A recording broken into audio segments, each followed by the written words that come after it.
Bab 378. Ada orang di belakang pangeran. Energi Qi. Apa itu energi Qi? Kingston Jiang mengajukan pertanyaan di hatinya. Ini, bagaimana aku menjelaskannya kepadamu ya? Busrandu menggosok pelipisnya, mencoba menjelaskan apa itu energi Qi. Dia benar-benar tidak tahu bagaimana menjelaskannya. Karena dia juga hanya pernah mendengarnya, dia juga belum membuat langkah terakhir ini, dan masih ada jalan panjang sebelum langkah terakhir. Setelah berpikir sejenak, dia berkata, sederhananya, itu adalah kekuatan energi yang lahir di dalam tubuh, yang juga dapat dikatakan sebagai kekuatan tenaga. Sejak zaman kuno, seni bela diri telah dibagi menjadi internal dan eksternal. Eksternal melatih tangan dan kaki, sedangkan internal melatih energi dan tenaga, melatih energi Qi. Dia melirik Kingston Jiang. Seni bela diri eksternalmu sudah dilatih secara ekstrim, sekarang jika kamu ingin mengerahkan kekuatan terbesar tubuhmu, kamu hanya bisa melatih energi. Wajah Kingston Jiang tampak serius. Kata-kata Busrandu membuka sebuah jendela baru bagi dunianya. Dia tidak menyangka bahwa ternyata di dunia ini benar-benar ada sesuatu seperti energi Qi, hal yang tak bisa dijelaskan ini. Tapi, bagaimana aku bisa melatih energi Qi? Dia memandang Busrandu. X321. Busrandu menjelaskan, ini membutuhkan teknik latihan khusus. Sejak dulu sampai sekarang, setiap master seni bela diri memiliki teknik latihan eksklusif. Teknik-teknik ini pada dasarnya hanya mewarisi kesaliran saja dan tidak pernah diwarisi ke orang luar, tetapi diiringi dengan perubahan zaman, teknik-teknik ini telah lama menghilang dalam sejarah, yang menyebabkan orang yang berlatih seni bela diri hanya bisa melatih seni bela diri eksternal, dan memiliki pemahaman yang sangat sedikit tentang seni bela diri internal. Apakah kamu punya metode kultivasi batin? Mana mungkin aku bisa punya? Busrandu menggelengkan kepalanya. Tidak punya. Lalu kamu masih membicarakan omong kosong di sini. Busrandu, aku sekarang curiga bahwa kamu sedang membodohiku. Ekspresi wajah Kingston Jiang mendalam. Kakak Jiang, mana mungkin aku membodohimu? Apa yang aku katakan semuanya benar, tetapi aku benar-benar tidak memiliki metode kultivasi batin seni bela diri. Jika aku memilikinya, aku akan menjadi Grandmaster Kungfu sejak lama. Wajah Busrandu terbawa ekspresi tidak berdaya. Hal-hal ini diceritakan oleh kakeknya. 100 tahun yang lalu, ada banyak Grandmaster Kungfu di Dacia. Dan di ribuan tahun yang lalu, Dacia bahkan memiliki sekte yang tak terhitung jumlahnya. Keluasan dunianya tidak membual, tetapi mereka benar-benar ada. Kingston Jiang tenggelam dalam renungan. Dia sedang menilai apakah yang dikatakan Busrandu itu nyata atau palsu. Dilihat dari ekspresi Busrandu saat berbicara, ini seharusnya tidak palsu. Saat ini dia teringat peta tempat tinggal Hua Yuesan.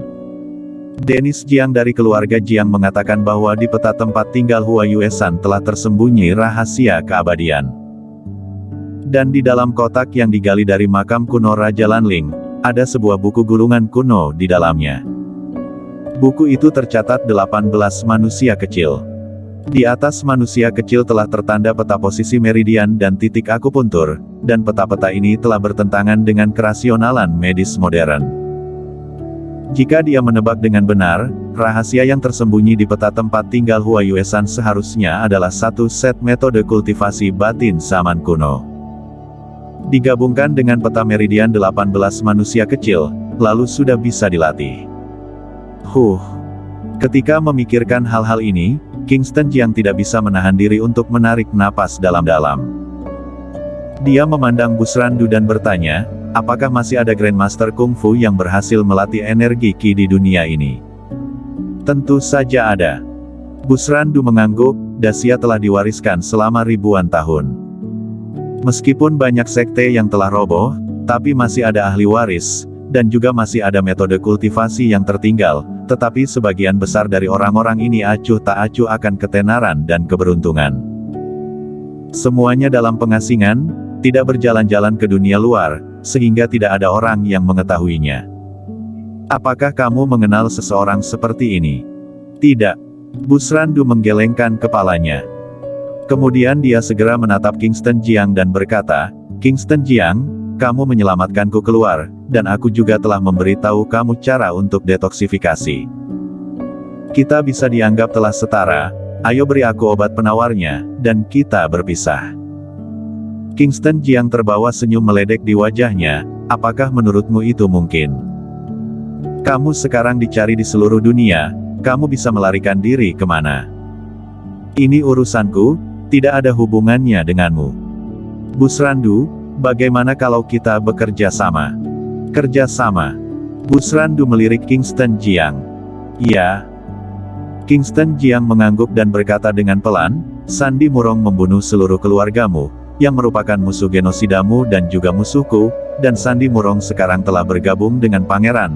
Seperti yang kamu katakan, mereka sedang melaksanakan sebuah rencana besar, sebuah rencana yang belum selesai pada 100 tahun yang lalu. Begitu rencana itu berhasil, dunia akan berubah secara drastis, jadi mesti harus menghentikan mereka." Busrandu berkata dengan acuh tak acuh, "Apa hubungannya denganku meski dunia berubah?" Kingston Jiang melanjutkan, "Beberapa dekade yang lalu, kakekmu menolak Sandi Murong, yang memang bermaksud tidak ingin berada di jalan yang sama dengannya dan mengacaukan dunia dengan racun Gu. Jika kakekmu masih hidup dan melihat Sandi Murong menyebabkan begitu banyak masalah, apakah dia akan menghentikannya?" "Pasti akan." Murong Cheng mengangguk. "Bukankah itulah maksudnya?" Kingston Jiang tersenyum, "Kamu dan aku bekerja sama untuk menghancurkan rencana mereka yang ingin menggunakan virus untuk mengendalikan dunia. Mengapa aku harus bekerja sama denganmu? Apa manfaat bekerja sama denganmu?" Busrandu adalah seorang pembunuh.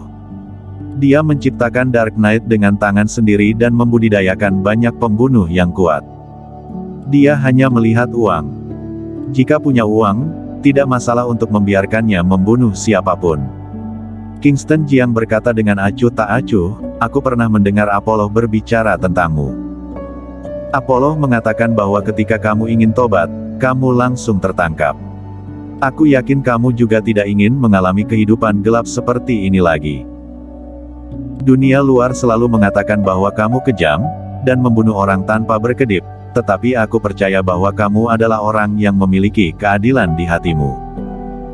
"Hentilah, jangan mendeskripsikanku dengan begitu hebat," Busrandu menyela Kingston Jiang. Kingston Jiang mengangkat bahu dan berkata, "Kalau begitu kita jangan berbicara tentang yang lain, mari kita bicara tentang kehancuran keluarga Du saja.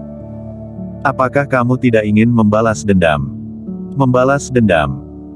Busrandu memandang Kingston Jiang sekilas dan berkata, "Kingston Jiang, apakah kamu benar-benar berpikir bahwa dengan seorang Busrandu dan pangeran saja, mereka akan berani mendambakan untuk menggunakan racun Gu untuk mengendalikan dunia? Terus terang, mereka hanyalah boneka.